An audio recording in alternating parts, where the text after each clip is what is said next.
Rain was falling in Montgomery that night, soft at first, then harder, as if the heavens themselves were restless. The hiss of bus brakes cut through the quiet street, and every eye inside the bus turned toward the front. 2 officers stood over her, tall, pale, and cold-eyed. She was 21. She had books in her lap, and she was being told, "Move, or we'll move you." Everyone thought they knew how this would end. But what came next, no one could have imagined. Her name was Sarah Coleman, a college student, a daughter, a dreamer. She wasn't trying to start a revolution. She just wanted to get home after class. But in 1961 Alabama, where a law could tell you where to sit, even breathing felt like a rebellion. Somewhere near the front, a man watched quietly. He'd fought in World War II, seen real battlefields. And yet, he knew what he was about to do on this bus might be the most dangerous thing he'd ever face. In that instant, history leaned forward, waiting to see who would stand and who would turn away. Just hours before her arrest, Sarah had been walking home from the campus library. The air was damp and heavy, carrying the scent of red clay after rain. She'd been reading about the US Constitution, the same document that promised freedom, yet somehow skipped her street entirely. At home, life had its own rhythm. Her father worked long shifts at the rail yard. Her mother kept the neighborhood fed with cornbread and stories. They didn't speak of trouble unless it came knocking. But in Montgomery, trouble had a way of finding you. The city was split, not by fences, but by rules carved deep into the skin of daily life. To water fountains, to schools, to Americas, all sharing the same sun, but not the same rights. That morning, whispers traveled faster than the clock. Another student had been expelled for joining the Freedom Riders. The warning was clear: keep your head down, stay invisible. Sarah didn't argue. But fate doesn't knock twice, it just walks in. As the clouds opened, she made a simple choice: take the bus home. She didn't know that seat she would choose would carry her into history. If this happened to you, would you fight, or would you stay silent? Halfway through the ride, the bus grew quieter. The driver's eyes found her in the mirror. In a city like Montgomery, that kind of look wasn't just about where you sat, it was about knowing your place. Then it came, the order: move up. But there were already empty seats in the back. This wasn't about space, it was about control. Sarah's voice was calm. No. One word, soft as a prayer, heavy as a hammer. And with it, the line had been drawn. Asterisk. The driver's hand shook as he reached for the radio. Minutes later, the bus hissed to a stop. Outside, the rain had grown louder. Or maybe that was just the sound of history coming closer. The first hand that touched her wasn't gentle. The second came with cold steel. Passengers turned away, not wanting their eyes to be remembered. Sarah kept hers forward, as if she could stare past the moment into something freer. On the street, whispers clung to the air like the rain. Faces she'd seen 100 times before now looked like strangers. No one spoke loud enough for the police to hear. No one moved close enough to help. She remembered being a little girl, running barefoot to a one-room schoolhouse, learning words older than the chains they once wore. Her mother had told her education was their quiet rebellion. But rebellion never stayed quiet for long. They didn't shout. They didn't need to. The room itself was built to remind her who held the pen and who became the paper. They called it disturbing the peace.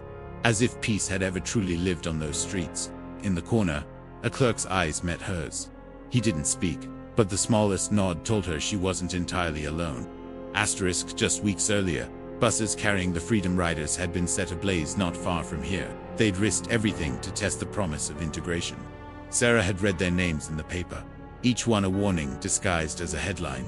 Asterisk. Then came Reverend Harris, a man who believed God's work included courtrooms.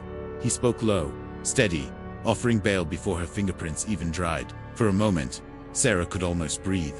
Asterisk. But the sergeant only smiled without warmth. Not tonight. The Reverend's hands clenched, then released a man too familiar with locked doors.